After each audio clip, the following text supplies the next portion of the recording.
안녕하세요. 여러분 반갑습니다. 호호 안쌤입니다. 제 목소리가 아직도 좀 안 좋죠. 어제는 제 목소리가 또다시 기침이 많이 나서 제가 영상을 못 찍었어요. 오늘은 목소리가 좀 안 좋지만 그래도 기다리시는 여러분들을 위해서 오늘 일하기록법을 한번 나가 보도록 하겠습니다. 자, 우리 면검사관 해 가지고 생각나나요, 여러분? 네, 조사법부터 시작해서 검사법, 사회성 측정법, 관찰법, 그리고 포트폴리오 있었는데 모두 다 한 다음에 제가 관찰법을 제일 뒤에 하는 거잖아요. 이 관찰법에는 모두 6가지의 또 다른 하위 관찰법이 들어 있어요.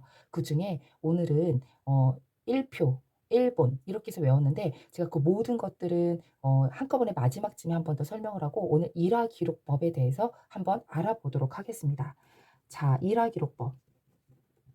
제가 관찰법을 하면서 이거 현장에서 많이 쓰는 거예요. 현장에서 많이 쓰는 거예요." 이야기를 하는데 일하기록법은 정말 현장의 교사들이 제일 많이 쓰는 관찰법이 아닐까 제가 감히 예측을 해 봅니다. 자, 제가 기록법을 쓸 때도 시행착오가 참 많았어요. 그리고 우리 학생들에게도 일하기록법으로 유아를 관찰해서 한 사례를 작성해서 와라 이러면 정말 많이 틀리는 부분들이 있거든요. 그런 부분들을 하나씩 하나씩 알아보도록 하겠습니다.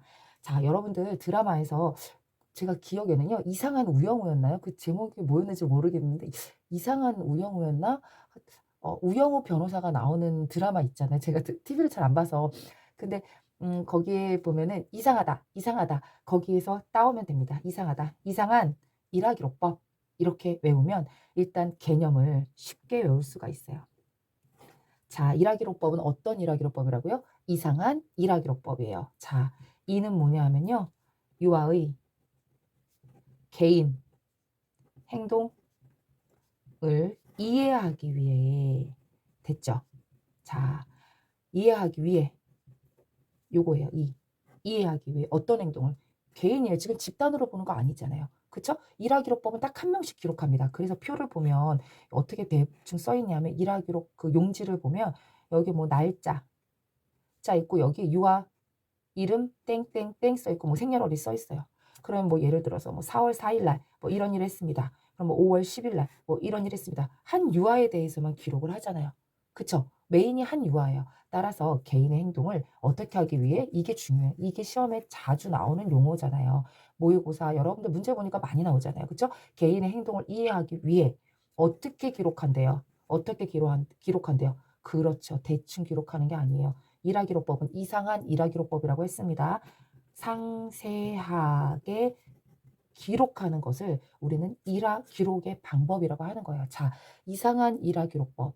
여러분들 잊으시면 안 돼. 개인의 어떤 행동이라든지 특성이라든지 문제, 행동을 이해하기 위해 어떻게 기록한다? 상세하게. 상세하다는 것을 우리가 좀 수준 높게 한 표현이고요. 상세하고 뭐 조금 더 이렇게 구체적으로 써야 되겠다. 좀 더 저는 좀 많이 아는 것처럼 써야겠어요 하면 상세하고 구체적으로 기록합니다. 뭐 상세하다는 뜻이 다 포함되는 거니까. 자, 이상한 일화기록법. 이게 개념이에요. 너무 쉽죠? 여러분들 이제 잊어버리지 않으실 거라 믿어요. 자, 이거는 특징이 있습니다. 어떤 특징이 있냐면요.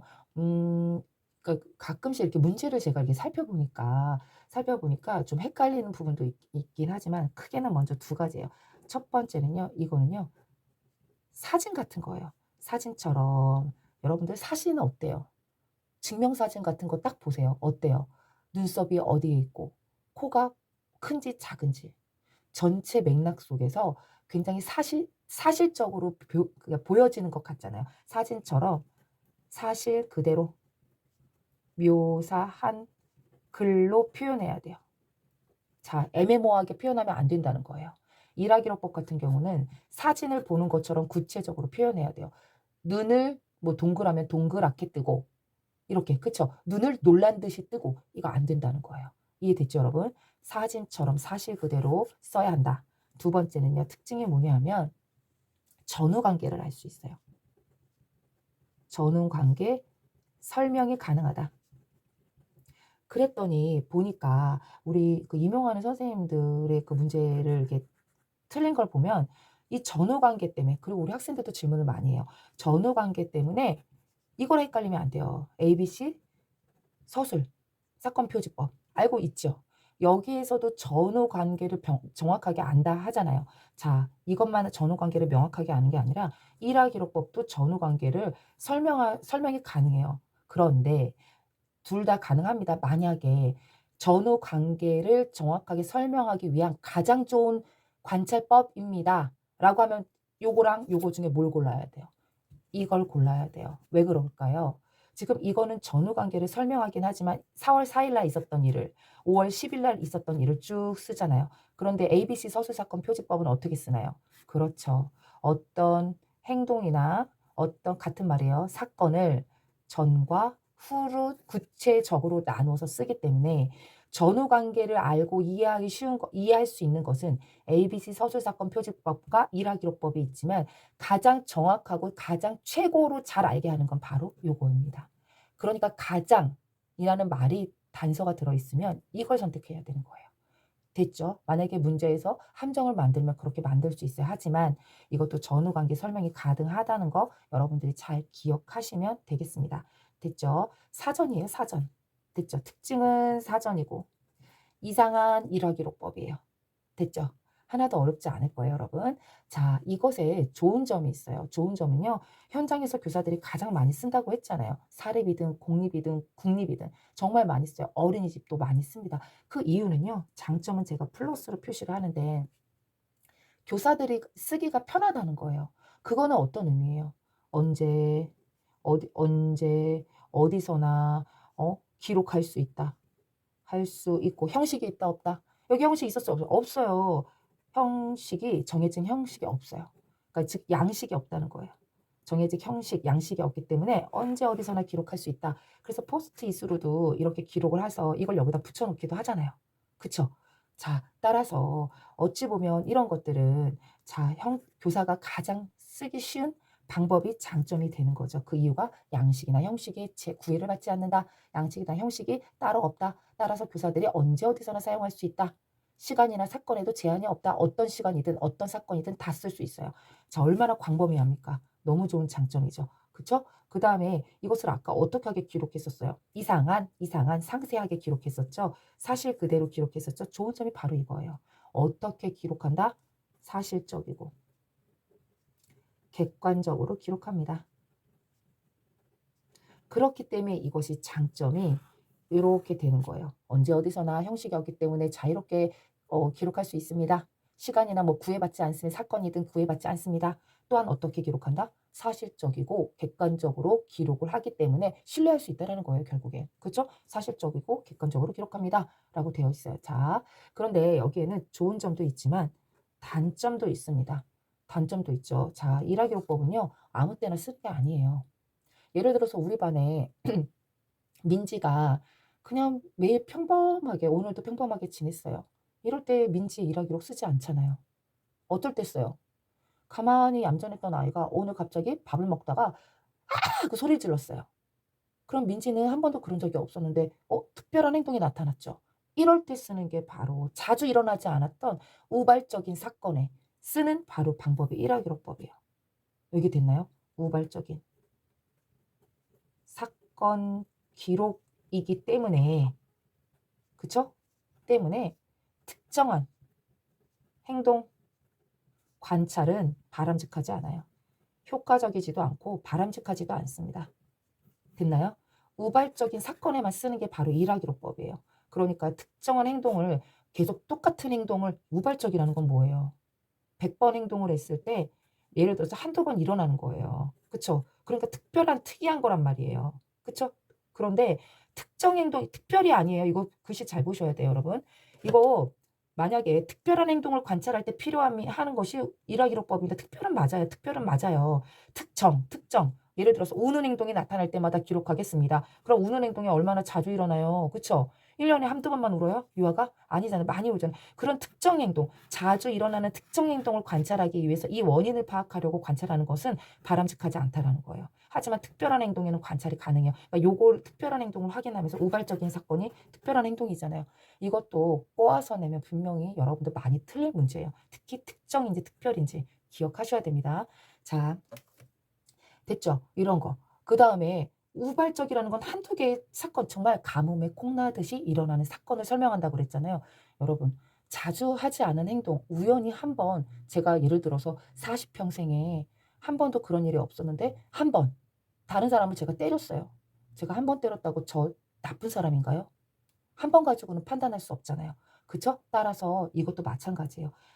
한두 번의 아주 우발적이고 특별한 사건만 기록하기 때문에 이 일화기록법 한두 번의 사건을 가지고는 그 사람을 일반화하고 객관적으로 평가할 수 없어요. 그러니까 의미를 부여하기가 어렵다는 거예요. 의미 부여가 어렵습니다. 한두 번의 사건으로는. 그렇잖아요. 여러분들 한 번 시험 못 봤다고 저 사람 좀 부족한 사람인가 봐. 그럼 여러분들 억울해요, 안 억울해요? 열심히 여러분들 임용 공부하면서 노력했는데 이렇게 한 번 못 봤다고 해 가지고 그럼 너무 억울하잖아요. 그런 것처럼. 그리고 또 여러분들은 지금까지 20년 살면서 30년 살면서 40년 살면서 50년 살면서 여러분들이 최선을 다해서 인생을 사셨을 거라 믿어요. 그런 여러분들이 한 번 한두 번 시험을 못 봤다고 그래서 여러분들은 실패자야, 낙오자야 이렇게 낙인 찍는 거 그거 바람직하지 않잖아요. 그런 거랑 똑같은 거예요. 일화기록법 한두 번의 우연히 발생한 우발적인 사건의 기록으로 그 유아를 한두 번만으로 평가할 수 어려워요. 따라서 의미를 부여하기 어렵기 때문에 어떻게 해야 돼요? 자주 쓰는 방법, 그죠? 다른 방법이랑 병행해서 써야 되는 거예요. 이 단점을 극복하기 위해서. 그죠? 그리고 또한 한 번의 사건으로만 이 유아를 보는 것이 아니라 그래서 일화기록법은요. 1년 동안 누적된 걸 보면은 어떤 유아들은 한 20 번, 어떤 유아들은 뭐 15번 막 이래요. 그래서 누적된 모든 일화 기록을 쭉 관찰하면서 그걸 보면서 유아를 좀 일반화돼서 보려고 해야지 한 번의 사건으로만 유아를 판단하면 절대 안 된다는 것이 바로 이것의 단점이 될 수 있겠습니다. 됐죠? 자, 여기에서는 중요하죠. 작성 요령. 작성 요령이 참 중요한데요. 즉객, 즉시 이러잖아요. 즉객, 완전, 순직 상황. 왜 사람이 좋은 사람, 경찰이나 이런 사람들이 죽으면 순직했다 이러잖아요. 즉객, 즉시, 완전, 순직 상황이야. 이렇게 외우면 돼요. 자, 즉시라는 건 뭘까요? 작성 요령. 모발적인 행동이 일어났을 때 즉시 기록합니다. 됐나요? 자, 객은 뭘까요? 그렇죠. 주관적으로 기록해요. 객관적으로 기록해요. 아까 사실 그대로 기록해야 되고 객관적으로 기록하는 것이 장점이라고 했잖아요. 그쵸. 객관적으로 기록합니다. 됐나요? 여기까지 어렵지 않죠? 네. 그다음 완전이라는 건 뭘까요? 완전, 완전. 그렇죠. 여러분들이 다 대략적으로는 좀 알고 계실 텐데 완전한 서술이 되도록 완전한 서술이 되도록 뭘 기록해야 돼요 같이? 그쵸. 목소리 뭐 그다음에 표정 그다음 또 어떤 거 행동 뭐 이런 것들도 함께 기록해야 돼요. 자 사진을 생각해 보세요. 아까 일화기록법은 사진하고 같은 거라고 했어요. 사진을 보면 여러분들 어 표정도 보이잖아요. 이렇게 찍었는지 하트를 했는지 보이죠. 행동도 보이고 얼굴 표정도 보이잖아요. 표정도 보이고 이런 것처럼 구체적으로 자세히 기록하라는 거예요. 어떤 문장이 되도록 완전한 서술이 되도록. 자 됐죠? 수는 뭐예요? 일어난 모대로 순서대로 기록을 해야 됩니다. 순서대로 기록이 안 되고 이게 뒤바뀌면요. 사건의 원인과 결과가 완전히 달라져요. 그렇기 때문에 무조건 순서대로 기록을 해야 되고요. 직은 뭐예요? 직. 어떤 화법? 직접 화법 사용합니다. 직접 화법 사용합니다 그랬더니 직접 화법이 뭐냐고 저희 예전에 초임비서가 물어보더라고요. 물어볼 수 있죠. 자 이런 거예요. 영희는 "친구야 놀자."라고 말했습니다. 말했다, 했습니다는 아니죠. 과거형으로 쓰면 안 되니까. 현재형 써야 되니까 관제법은 다 현재형입니다. 자 영희는 "친구야 놀자."라고 말했다. 그리고 철이가 "그래." 라고 대답했다. 자 이렇게 쓰는 것이 바로 직접 화법입니다. 됐죠? 직했습니다. 상황. 그럼 마지막으로 상황이라는 것은 뭘까요? 상황. 그쵸. 상황. 어떤 사건의 상황이 있잖아요. 상황이라는 건 뭐예요? 이 유아 A라는 유아하고 B 유아하고 있는 이 공간에 대한 시간과 공간에 대한 공통된 그 부분을 상황이라고 하잖아요.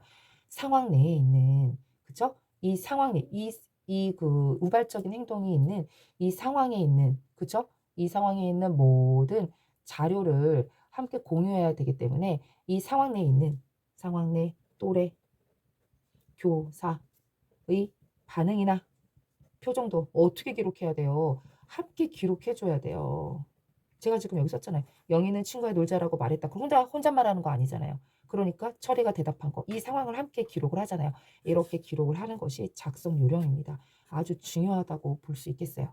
자, 그리고 간혹 가다가 이렇게 일하기로법에 그러면 어떤 것들을 써야 됩니까?"라고 질문을 많이 해요. 그리고 우리 학생들도 제가 "이거 써 와라."라고 과제를 내주면 다 틀리게 써옵니다. 그래서 제가 틀을 만들어 줘요. 그 틀이 뭐냐면 일하기록법에 기본적으로 들어가야 되는 어떤 기본 서식들이에요.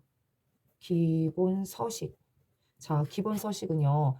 생일날에는요. 자장면 먹는 시대예요, 요즘에는.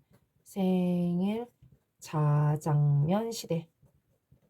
자, 됐죠. 생은 뭐예요? 그쵸. 이 표 안에는요. 이 표 안에는요. 생년월일이 들어 있어야 됩니다. 생년월일. 자, 됐죠. 일은 뭐예요? 오늘 일자. 오늘이 몇 월 며칠인지 써야 되잖아요. 이거 몇 월 며칠 썼잖아요. 생년월일 유아의 생년월일 들어 있어야 됩니다. 자, 자는 뭘까요? 관찰자가 누군지 써야 돼요. 왜? 누가 관찰했는지를 알아야 누구에게 어떤 상황인지 한 번 더 들어볼 수 있고 그 사이 기록자가 남아야 그 사람이 어떻게 기록했는지를 파악할 수 있기 때문에 관찰자 정말 중요합니다. 관찰 대상도 중요하지만 관찰자 중요합니다. 장은 뭘까요? 장은 뭐예요, 여러분? 그렇죠. 장은요.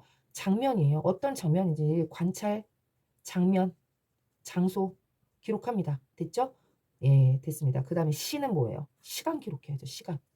그쵸? 맞죠, 여러분? 시간을 기록해야 됩니다. 그다음에 대는 뭐냐면 관찰 대상. 관찰 대상 당연히 기록을 해야죠. 이것뿐만 아니라 성별 보통 많이 기록하고요.